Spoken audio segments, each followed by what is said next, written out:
Today in the life of the church, we celebrate the feast day of St. Matthew the Apostle and the gospel writer of the Gospel of Matthew. Matthew is known as the Apostle of Mercy.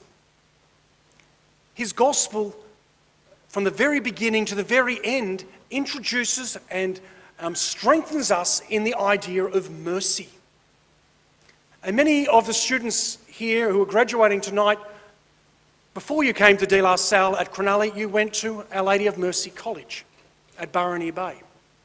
A school focuses on mercy. Matthew's Gospel has the beautiful Beatitudes, the teachings of Jesus on the way of happiness. And within that are blessed are the merciful. The life and the story of St. Matthew is one of experiencing mercy.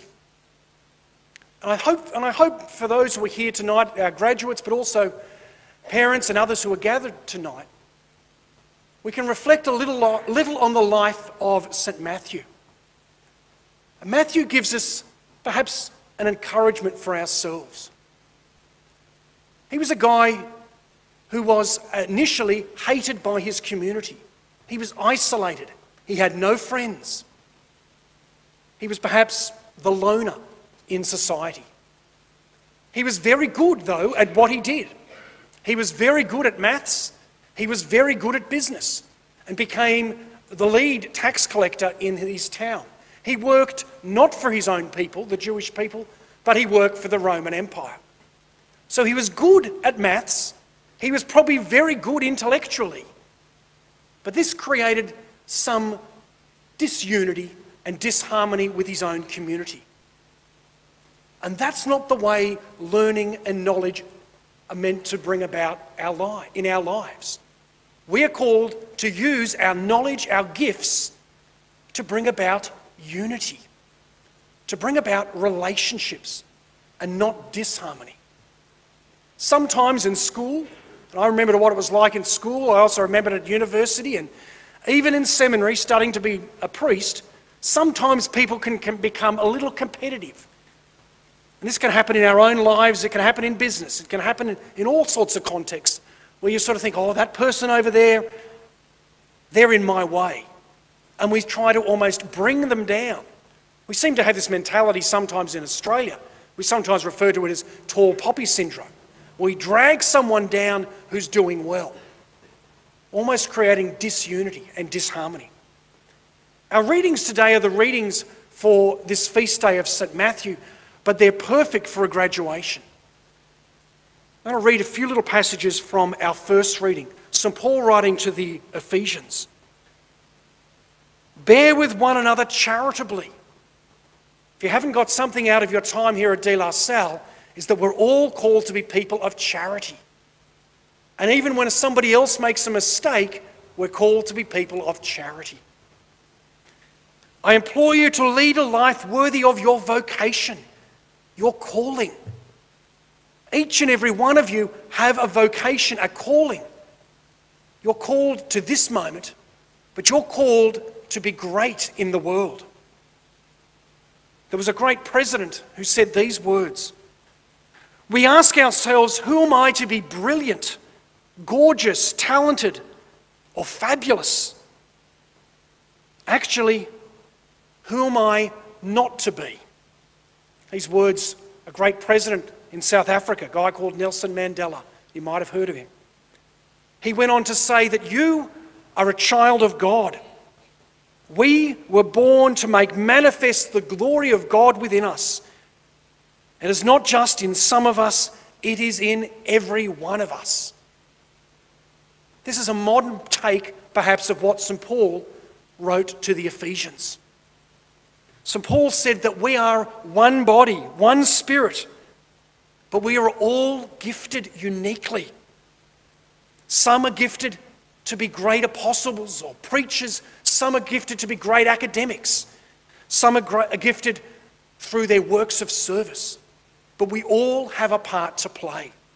And hopefully your experiences at De La Salle over the last 2 years, even in the midst of COVID, has inspired you to realise that we can all work together. and that we are strongest when we are united. And tonight is a sign of great unity. Unity for our community, unity for our world, unity for our families. And we should smile to say, yes, isn't it great that we are gathering tonight? Not just that it's great that school's coming to an end, but it's great that we have this ability to be united. And the heart of what it means to be Christians is to be willing to listen to God's call in our life and to do what we can to live it out in excellence in our world and help others to live it out in excellence as well. Each and every one of us are called to perfection. But the story of our lives is that we don't always get 100%. Most people get 100% maybe once or twice in their life. We'll have a few people this evening who will get a few awards for their perhaps a few attempts or many attempts at 100%. But the story of Jesus is one of mercy. And that's where I started our reflection this evening. Mercy is a recognition that we aren't perfect. And we don't just leave people in imperfection. The story of Jesus is saying, yes, I want you to be perfect. I want you to be the best you can be. And so Jesus creates a community, and then he gives him his life to help us to be the best we can be. And hopefully you've got through your experience of education, you're realizing, yes, you want to be the best. But you'll also probably realize that as you're graduating tonight, you aren't perfect. None of us in this church are perfect. And so we need the mercy of God and the mercy of each other to help each other every day to bring out the best in us. And tonight we have a lot of people to thank for getting us to this point. Look around, graduates of the church right now. You might be able to see your parents, your grandparents. You might see some of your siblings. You might see your teachers, your principal. You might see your priests, and you might even see each other.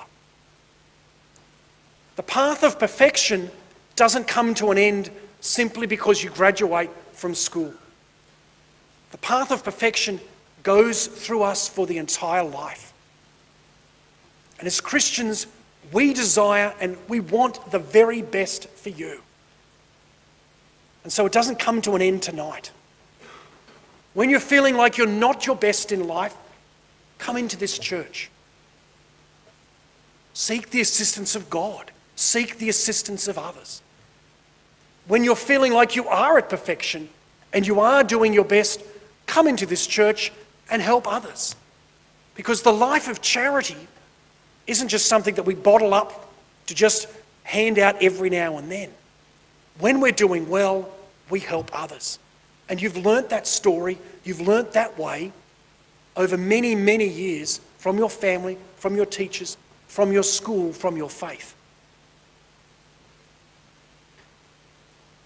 We ask ourselves, who am I to be brilliant, gorgeous, talented, and fabulous?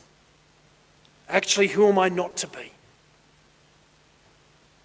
Nelson Mandela wanted the best in every person. And he did what he could to lift others up. Jesus does the same for us. Earlier this week on Monday, Queen Elizabeth was buried. You may have watched some of the funeral. During the pandemic, she said just a few little words. She said, "We will meet again." These were used as the focus for the homily that was given on Monday evening by the Archbishop of Canterbury at her funeral. We will meet again. Tonight is not the end of our relationship together. For those who are graduating tonight, is not the opportunity to say, goodbye, I'll never see you again. You mightn't see each other for another 5 years, you mightn't see each other for 20 years. But remember who you graduated with. Remember your friends, and perhaps remember the other people who are around you who'd say, well, if I don't see you for 5 years, it's not that big a deal. However, as Christians, we know we will meet again. pray for each other, and pray tonight that each of us will choose to be the best version of what God is calling us to be. This is what our readings are encouraging us to think about tonight. The story of St. Matthew, he was a great intellectual, a great mathematician, a great businessman. But Jesus says, you can do better. And Jesus said, come, follow me. Tonight, don't give up on your faith. Don't give up on following in the way of Jesus Christ. Because the way of Jesus Christ helps to bring mercy. It helps to bring love. It helps to bring charity and peace to our world. This is the way that we're called to be on. Let's not give up on this way. And let us be the children of God who are born, as Nelson Mandela said, to manifest the glory of God that is within us.